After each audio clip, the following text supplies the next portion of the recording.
Commander Jack Harris stood at the large window of the Phobos military station and watched the stars. His shift had been quiet for the past 8 hours. Too quiet. After 15 years in Earth's defense fleet, he had learned to trust his gut, and right now his gut was screaming that something was wrong. "Commander, sensors are picking up an anomaly near Mars orbit," said Lieutenant Maya Patel, her voice breaking the silence of the command center. Harris walked quickly to her station and looked at the screen. "What kind of anomaly?" "Unknown, sir. It's massive, and it's like space is bending around it." Before Harris could respond, a flash of light erupted at the coordinates Patel had indicated. When the light faded, a massive ship hung in space. It was obsidian black and stretched nearly 20 kilometers in length. It dwarfed anything humanity had ever built. Harris felt his mouth go dry. "Sound the alarm. Contact Earth immediately." Across the solar system, on the blue planet that had been humanity's only home for thousands of years, people went about their regular lives. In New York, children played in parks. In Beijing, workers hurried home after a long day. In Lagos, street vendors sold food to hungry customers. All of this normal activity stopped when every screen on Earth, phones, computers, televisions, suddenly showed the same image. A tall, six-limbed being with iridescent scales and compound eyes. "People of Earth," the creature said in perfect English. "I am High Commander Vex Thraxis of the Zithari Empire. We rule 1,000 worlds across 17 star systems. We have watched your species for decades, and we have decided that you are too unpredictable to exist freely in the cosmos. You will surrender your sovereignty within one Earth rotation, or we will begin immediate eradication of your species." The transmission ended, leaving billions of humans staring at blank screens. In Washington, D.C., President Olivia Green was rushed to a secure bunker beneath the White House. Her face was pale, but her voice was steady as she contacted world leaders. "We need an emergency meeting of the United Nations Security Council," she told her Chief of Staff, Ben Rogers. "And get me Dr. Alan Kelly. If anyone can help us understand these aliens, it's him." 3 hours later, the most powerful people on Earth gathered in a secure conference room at the UN building in New York. Dr. Alan Kelly, Earth's top expert on potential alien life, stood before them. "The Zithari, based on their appearance and what little we can guess about their biology, likely evolved from predator species," Kelly explained. "Their compound eyes suggest they can process visual information very differently than we do. The 6 limbs indicate they evolved on a world with different gravity than Earth." "We don't need a biology lesson," said the Russian president. "We need to know if we can fight them." Lieutenant General Susan Rodriguez, head of Earth's Unified Military Command, stepped forward. "Our current weapons may be effective against their troops, but that ship in orbit, we have nothing that can touch it. If they have weapons proportional to their size, they could destroy our major cities within hours." "Could this be a misunderstanding?" asked the German Chancellor. "Perhaps a cultural difference?" Dr. Kelly shook his head. "Their message was clear and delivered in perfect English. They've been studying us. This is not a misunderstanding. This is an extinction-level threat." President Green stood up. All eyes turned to her. "We need to buy time. I'll address the world and then respond to the Zithari. In the meantime, I want all military forces on high alert, and I want evacuation plans for major cities activated quietly." She turned to Dr. Kelly. "Keep working on understanding them. Maybe there's something we're missing." 12 hours after the alien ship appeared, President Green stood before cameras in the Oval Office. Her navy blue suit was perfectly pressed, and her gray hair was neatly styled. Nothing in her appearance suggested that the fate of humanity rested on her shoulders. "My fellow citizens of Earth," she began, "today we face the greatest challenge in human history. An alien power has demanded our surrender. They have judged us without knowing us. They have threatened us without provocation. I have consulted with leaders around the world, and our response is unanimous. We will not surrender our freedom." In orbit around Mars, Commander Harris watched the president's speech on a small screen. His crew gathered around him, their faces showing a mixture of fear and determination. The Zithari may have advanced technology, President Green continued, but humanity has something they may not understand, an unbreakable spirit.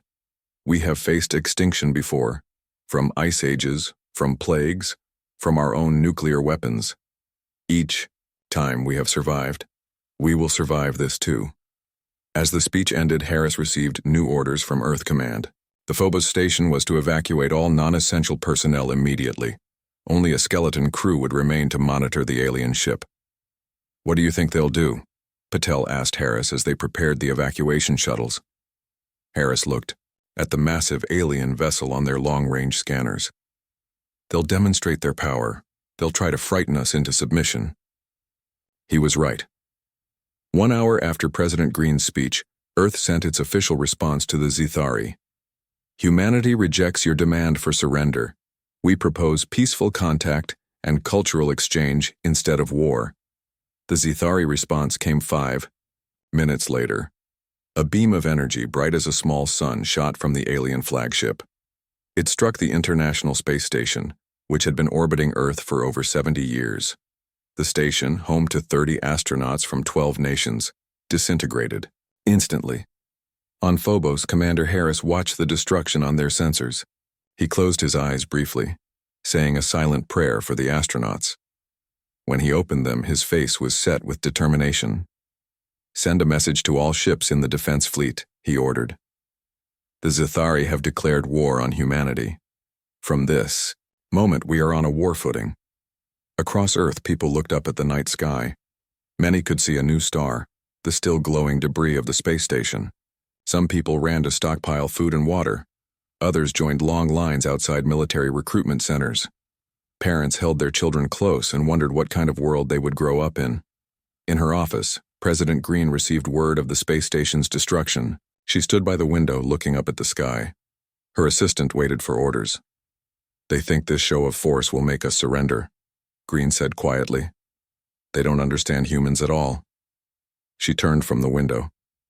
"Activate Case Blue. I want our missile submarines at maximum readiness. Order all space-capable craft to prepare for defensive operations." The assistant nodded and hurried away.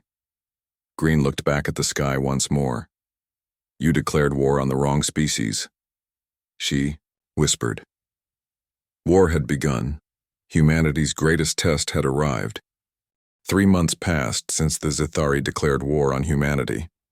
Earth's skies, once peaceful and blue, now flashed with light as alien ships moved in orbit. Major cities around the world lay in ruins. New York, Tokyo, London, and Moscow were just memories now. Billions of people had become refugees, walking along highways with whatever they could carry, seeking safety in rural areas.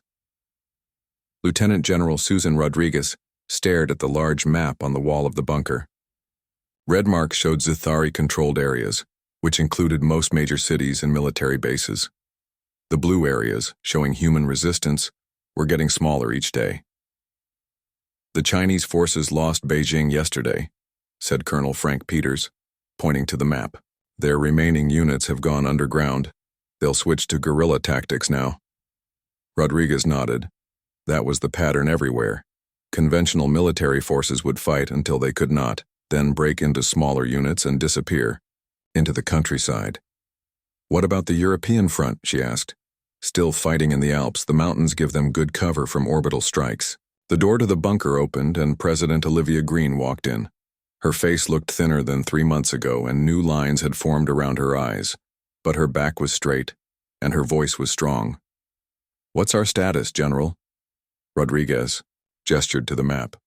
"We're outgunned and outmatched in conventional warfare, but we're adapting. The Zithari expected us to fight like they do, army against army in the open. They didn't expect us to disappear and strike from the shadows." President Green studied the map. "And the civilian situation?" "Bad, but not hopeless. Many cities were evacuated before they were destroyed. Death toll is in the millions, not billions. People are organizing. They're finding ways to survive." Green nodded slowly. "And our special projects?" Rodriguez pressed a button, and the map changed to show a different display. "Dr. Kelly and his team are making progress. I'll let him explain. On a secure video link, Dr. Alan Kelly appeared. He looked tired, with dark circles under his eyes and several days of beard growth. Behind him, a team of scientists worked on various equipment. Madam President, we've been studying the piece of Zithari technology recovered from their downed scout ship. They're advanced, but not in all ways. Their computer systems have vulnerabilities. What kind of vulnerabilities? Green asked. Kelly's eyes lit up with excitement. They never developed cybersecurity to our standards. They haven't needed to. The Empire has been the dominant power for so long that they've never fought an asymmetric war. They've never had to worry about enemies hacking their systems. Engineer Samantha Wright stepped into view beside Kelly. We're working on a virus that could disable their targeting systems. Not permanently, but long enough to make a difference in battle. Keep working on it, Green ordered. This might be the advantage we need. The screen changed to show Commander Jack Harris. He stood in what appeared to be the bridge of a spacecraft. The lighting was dim, with only essential systems powered. Commander Harris, report, said Rodriguez. The USS Defiance is holding position in the rings of Saturn, Harris replied. We've been observing Zithari supply convoys moving through the outer solar system. They've established a pattern. They're getting comfortable. They think they've won already. That's their first mistake, said Green. What's the status of your ship? Our stealth technology is working. They haven't detected us. We've made 5 successful attacks on their supply ships in the past month. Small strikes, nothing that would make them change their overall strategy, but enough to gather intelligence and test their responses. Rodriguez leaned forward. And what have you learned? Their ships are powerful but not very maneuverable in tight spaces. We can use the asteroid belt to our advantage, and they rely heavily on their central command structure. When we jam their Yikot communications, individual ship captains seem hesitant to make decisions. President Green nodded. Keep hitting them. Keep learning, but stay hidden. The Defiance is one of our last operational military spacecraft. We can't afford to lose you. The meeting continued for another hour. Reports came in from resistance cells around the world. In Paris, resistance fighters had destroyed a Zithari ground patrol. In Sydney, hackers had temporarily disabled an enemy communication tower. Small victories, but they added up. As the meeting ended, Green pulled Rodriguez aside. Tell me the truth, Susan. Do we have a chance? Rodriguez thought carefully before answering. Not in a conventional war. But this isn't conventional anymore. Humans are adaptable. We're learning to fight in ways the Zithari never expected. And there's something else. What? The Zithari aren't killing as many civilians as they could. They're destroying our military and government facilities, but they seem to be avoiding maximum civilian casualties. I think they want our planet intact with enough humans left to, I don't know, use as labor maybe. Green's expression hardened. That's not going to happen. Not while I'm alive. Far away, on what was once the outskirts of Chicago, a man named Daniel Martinez moved carefully through the ruins of a suburb. Before the war, he had been a police officer. Now he led a group of 30 civilians who had become an effective resistance cell. Martinez stopped and raised his hand, signaling the others to freeze. Ahead, a Zithari patrol moved through the street. 4 soldiers, each nearly 7 feet tall with their distinctive 6 limbs and scaled skin. They carried weapons that fired pulses of energy that could turn a human to ash. Martinez touched the radio at his belt and whispered a code word. 2 blocks away, a car alarm started blaring. The Zithari soldiers turned toward the sound, their compound eyes scanning for threats. That's when Martinez and his team attacked. They didn't use guns. Ammunition was too scarce. Instead, they used homemade explosives crafted from fertilizer and household chemicals. The first blast took out 2 of the aliens. The second missed but created enough confusion for Martinez's team to close in with makeshift spears, metal pipes sharpened to fine points. 60 seconds after it began, the fight was over. 4 dead Zithari soldiers lay in the street. Martinez's team had suffered 1 injury, a broken arm. They quickly stripped the aliens of their weapons and communication devices. Get this to the tech team, Martinez told his second-in-command, handing over the Zithari devices. "And tell them to hurry. I think we just found a way into the enemy's forward base." In orbit around Neptune, Commander Harris watched as yet another Zithari supply convoy passed through the outer solar system. The massive ships moved with arrogant confidence, never suspecting that humans were watching from the darkness. "They think they've won," Harris said softly. "They have no idea what's coming." Lieutenant Patel looked up from her console.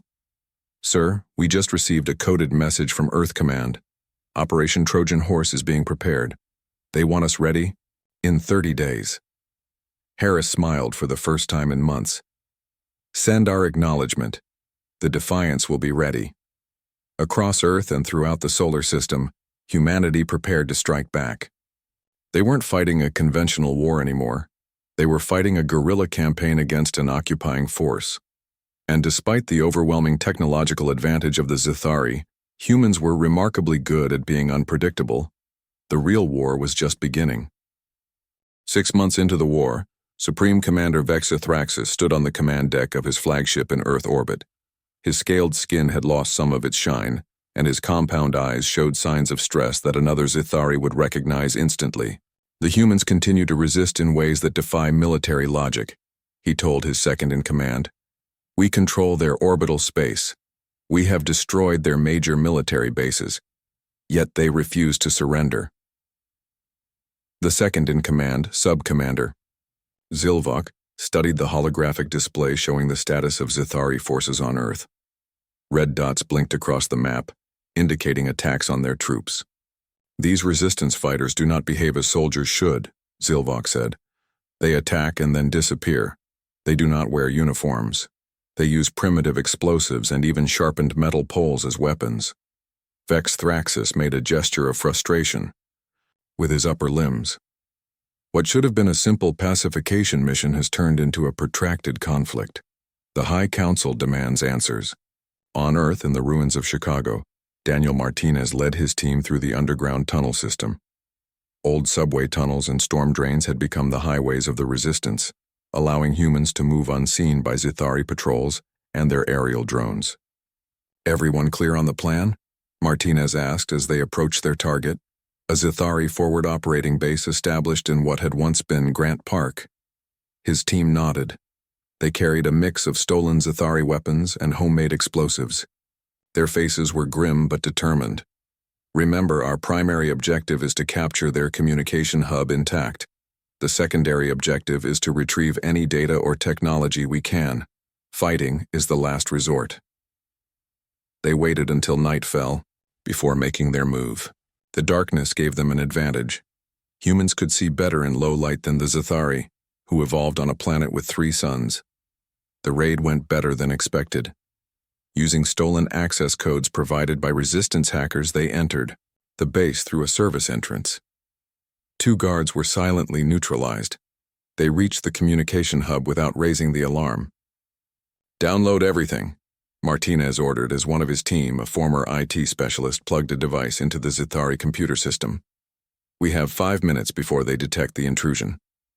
4 minutes later, they were racing back through the tunnels, carrying a portable hard drive with stolen Zithari data. They had also taken something unexpected, a Zithari neural implant from one of the guards. In the hidden laboratory in New Zealand, Dr. Alan Kelly studied the neural implant under a microscope. His eyes widened as he realized what he was seeing. "This is incredible," he told Samantha Wright, who worked at a computer nearby. "Their neural networks are sensitive to certain electromagnetic frequencies. That's why they have this shielding around their implants." Wright looked up from her computer. "Are you saying what I think you're saying?" Kelly nodded, excitement building in his voice. "We could create devices that emit targeted EM bursts at the right frequency. It would disrupt their neural networks without harming humans or infrastructure. Pulse bombs," Wright said, already starting to sketch designs on her tablet. "We could build them using parts from microwave ovens and old radio equipment, things people can find in abandoned cities." Kelly picked up a secure phone. "I need to speak to General Rodriguez immediately. We've found a weakness. In orbit, around Jupiter." Commander Harris and the crew of the USS Defiance watched as a Zithari battlecruiser moved through space. The human ship was hidden in the shadow of one of Jupiter's smaller moons. Their engines leave an ionic trail that we can track, Lieutenant Patel explained, pointing to her sensor readings. And look at how they move. Always in straight lines, always at the same speed. They're predictable. Harris nodded thoughtfully. They've never had to worry about being hunted. They've always been the hunters. Sir, called the communications officer. Encrypted message from Earth Command. Operation Trojan Horse is moving to Phase 2. We're ordered to begin our part in 2 weeks. Harris smiled grimly. Send acknowledgement, then set course for the asteroid belt. We need to prepare our surprise for our Zithari friends. President, Green now operated from a mobile command center that changed location every 48 hours. The Zithari had placed a massive bounty on her head, making her the most hunted human on Earth. General Rodriguez briefed her on the latest developments. Dr. Kelly's pulse bomb technology works. We've tested it on captured Zithari equipment. We're distributing the designs to resistance cells worldwide. And the cyber attack? Green asked. Samantha Wright and her team have completed the virus. When activated, it will disable the targeting systems on their orbital platforms for approximately 30 minutes. Green considered this information. That's our window then. 30 minutes to launch a coordinated global counterattack. She looked at Rodriguez. Will it be enough time?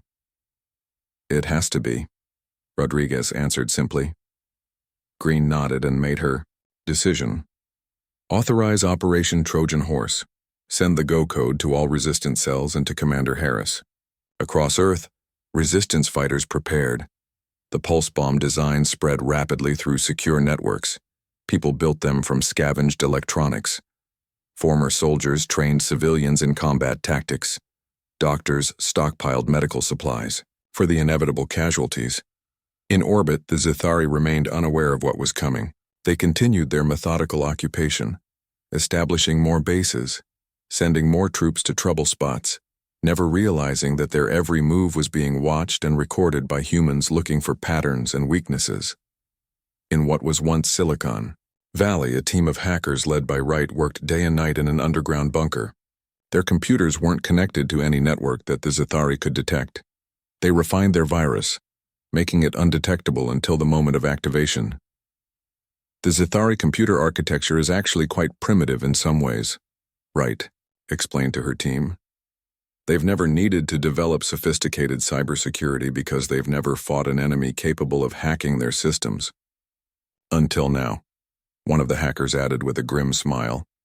In space, the USS Defiance rendezvoused with a dozen small, stealthy spacecraft hidden throughout the asteroid belt. These ships were crewed by civilians, former satellite engineers, amateur astronomers, and space enthusiasts who had volunteered for what might be a suicide mission. Each ship has been equipped with a modified pulse bomb powerful enough to disable a Zithari cruiser, Harris explained to the volunteer captains.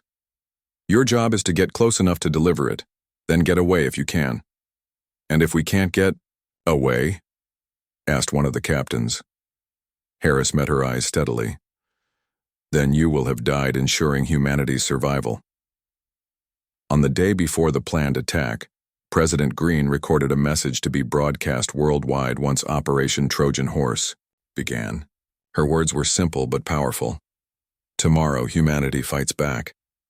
Not as nations, not as armies, but as one species defending our right to exist. The Zithari thought they knew what humans were capable of. They were wrong. In Chicago, Daniel Martinez and his team prepared their weapons. In New Zealand, Dr. Kelly monitored resistance communications. In orbit around Mars, Commander Harris and the crew of the USS Defiance ran final system checks. And in his flagship above Earth, Supreme Commander Vex Thraxis received a disturbing report about unusual energy signatures being detected across the planet. Before he could investigate further, all of his screens suddenly went black. Operation Trojan Horse had begun. The morning light crept slowly across the small room where Emma sat, her mind still spinning from the events of the past few days. She looked down at the old map spread out on the wooden table, its edges worn and yellowed with age. The lines and markings seemed to whisper secrets, telling stories of hidden paths and forgotten places. Emma traced her finger along the faded blue lines that marked a river running through the dense forest. She remembered what the old man at the village market had told her just 2 days ago. His words echoed in her mind, carrying a mix of warning and hope. He had spoken about a hidden valley where time seemed to move differently, where ancient stories came to life. The room was quiet, save for the soft ticking of an old clock on the wall. Dust particles danced in the sunlight that filtered through the single window. Emma knew she could not stay here much longer. Her journey was far from over, and every moment counted. She packed her small bag carefully. Inside, she placed the map, a small water bottle, some dried food, and the strange compass her grandmother had given her years ago. The compass was unlike any other she had seen. Its needle did not point north but seemed to move with a mind of its own, spinning and pointing in directions that made no sense. Outside, the world was waking up. Birds sang their morning songs and a gentle breeze rustled the leaves of nearby trees. Emma stepped out of the small cottage, her boots making soft sounds on the ground. She knew the forest would be her next challenge. The path ahead was not clear. Trees stood tall and close together, creating a green wall that seemed to block her way. But Emma was not afraid. She had come too far to turn back now. Her grandmother's stories had prepared her for this moment, though she did not fully understand everything yet. As she walked, the forest around her began to change. The trees seemed to grow taller, their branches reaching out like long fingers. Shadows moved in strange ways, and sometimes Emma thought she heard whispers just beyond her hearing. But she kept moving forward, one step at a time. Her backpack felt heavy, but her spirit was light. She thought about the stories her grandmother used to tell her, stories of people who had gone on impossible journeys, who had found courage when everything seemed lost. Those stories had always given her strength. The sun climbed higher in the sky, but little light reached the forest floor. Emma moved carefully, watching where she placed her feet. Roots twisted across the ground like sleeping snakes, and moss covered large stones that looked like they had been there for hundreds of years. Suddenly she stopped. Something had changed in the forest around her. The air felt different, cooler, and filled with a strange energy. Emma took out the compass her grandmother had given her. To her surprise, the needle was spinning wildly, not settling in any one direction. She knew this was a sign. Something important was about to happen. Her heart beat faster, but she remained calm. Years of listening to her grandmother's tales had taught her to be patient and observant. In the distance, she heard a sound. It was not an animal. It was not the wind. It was something else entirely. A low humming noise that seemed to come from everywhere and nowhere at the same time. Emma took a deep breath. She knew her real journey was just beginning. Whatever was waiting for her in this mysterious forest, she was ready to face it. The stories of her past had prepared her for this moment, and her courage would guide her forward. The forest watched her, silent and patient, holding its secrets close. And Emma walked on, each step taking her closer to a destiny she was only beginning to understand. The humming sound grew stronger. Emma could feel it in her bones, a vibration that seemed to come from the ground itself. She stopped walking and looked around. The forest had changed again. The trees now stood in perfect lines, almost like soldiers waiting for a command. Her grandmother's compass continued to spin wildly. Emma pulled it closer, studying its strange movements. The needle jumped and danced, pointing in directions that made no sense. She knew this was not normal. Something magical was happening around her. A small clearing appeared ahead.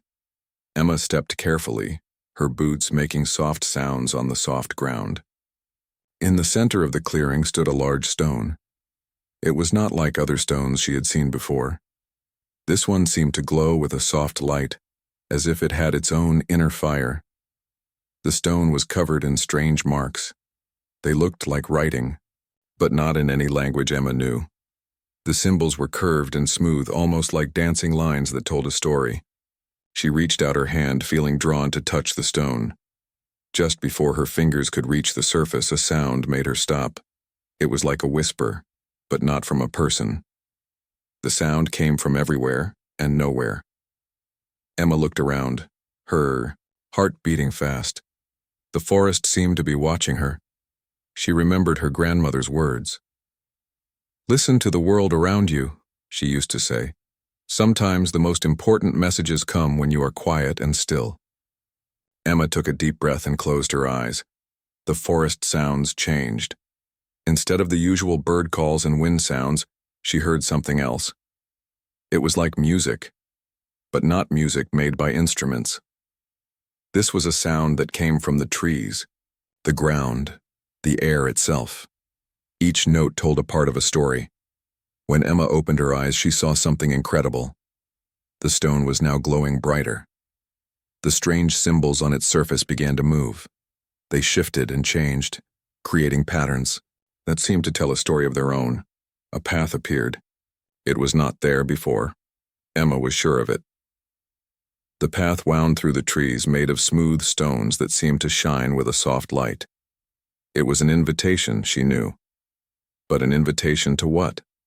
Her backpack felt heavy on her shoulders. Inside, she carried the few things that might help her on this strange journey. The map her grandmother had given her, the special compass, some water and food. Each item felt important, like a piece of a bigger puzzle. Emma took one step forward, then another. The path seemed to welcome her, the stones almost glowing brighter with each step she took. The forest around her was alive with movement, though nothing seemed to be actually moving. Memories of her grandmother's stories came back to her. Stories about hidden worlds, places where magic was real, lands where time worked differently. Emma had always thought they were just stories. Now she was not so sure. The path continued. Trees on both sides stood tall and straight, creating a green tunnel. Sunlight filtered through the leaves, creating patterns of light and shadow. Emma felt like she was walking through a dream. Something moved in the corner of her eye. She turned quickly but saw nothing, just trees and more trees. But she knew something was watching her. Not in a scary way. More like someone was guiding her. Her compass had stopped spinning. Now it pointed in one clear direction. Straight, ahead, along the path. Emma knew this was important. This was not a normal compass. This was a special tool, given to her by her grandmother for this exact moment. The air felt different here. It was clearer, fresher. Emma could smell something, sweet, like flowers and rain and something else she could not name. It was the smell of magic, she thought. If magic had a smell, this would be it. Another sound caught her attention. Soft music. Not from an instrument, but from the wind moving through the trees. It was a song without words, a melody that spoke directly to her heart. Emma felt like she was being welcomed, invited to something special. She walked on. Each step took her deeper into the mysterious forest. Each step brought her closer to something she did not yet understand. But she was not afraid. Her grandmother's stories had prepared her for this moment. The path continued. The forest watched, and Emma walked forward, ready to discover the secrets that waited for her.